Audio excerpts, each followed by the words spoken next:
The respiratory virus outbreak. The CDC is strongly warning Americans to avoid all non-essential travel to China. A SARS-like virus has now reached the United States. I am officially declaring a national emergency. Not that long ago, words like shutdown and social distancing were not yet part of our everyday vocabulary. And then we have therefore made the assessment that COVID-19 can be characterized as a pandemic. Disbelief became reality. The US has come a long way from understanding the virus. Here's what we've learned. Is when you look at that slope to come down, that to say, wow, we're out of the woods now, we're in good shape. We're not. The overall COVID death rate has dropped since the start of the pandemic. That's because doctors have figured out how to better treat people with COVID. The lack of knowledge of the virus led hospitals to turn to ventilation to help patients with low oxygen levels. But like many health conditions, there isn't a one-size-fits-all treatment. Ventilators can actually hurt some patients. Less invasive therapies are now used to treat COVID, like proning, which is just hurting patients on their stomachs. The bottom line is this: masks work, and they work best when they have a good fit and are worn correctly. Mask advice went from don't wear to must wear, and that's simply because of the evolution of science. Studies have shown that masks do slow the spread of COVID.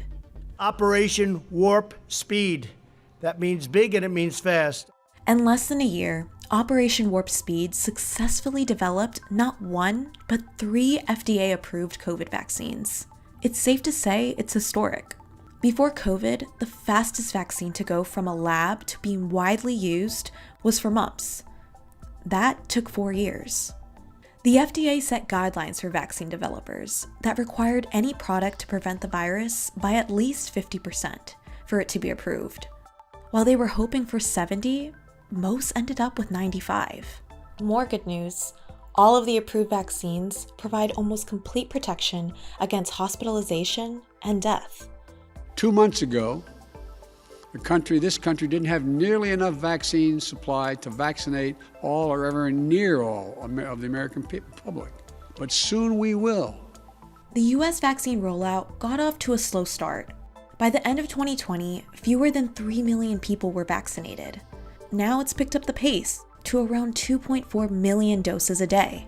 Over 80 million Americans have received at least one shot of a COVID vaccine, and over 44 million have been fully vaccinated. If vaccination continues at this rate, every adult in the US could be fully vaccinated by next summer.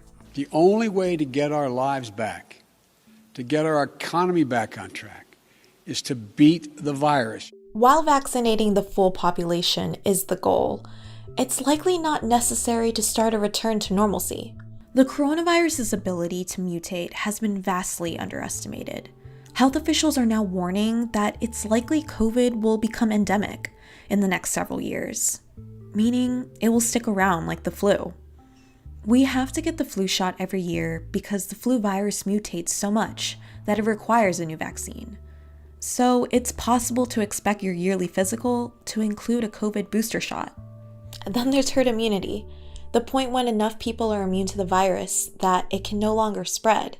Nobody really knows for sure, but I think 70 to 85% for herd immunity for COVID-19 is a reasonable estimate. And in fact, most of my epidemiology colleagues agree with me. This all depends on how quickly we can vaccinate and how easily the virus continues to spread with the presence of more transmissible variants.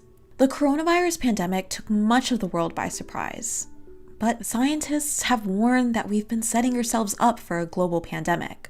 Outbreaks of well-known infections and new diseases are pretty common.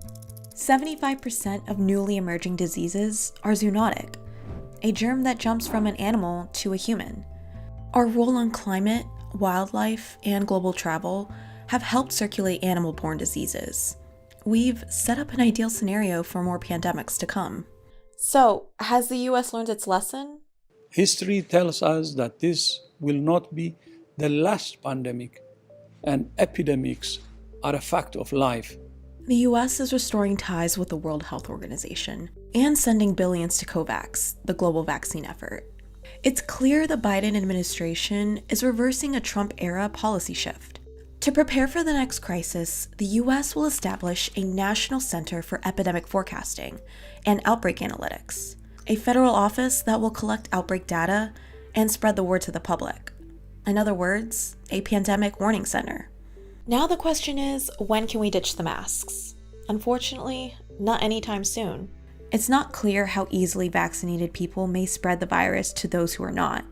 While the nation is making progress with vaccines, masks will still play a vital role in preventing the spread of COVID.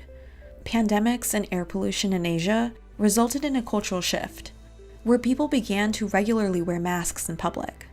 We could eventually see something similar take place in the US and globally in the next couple of years.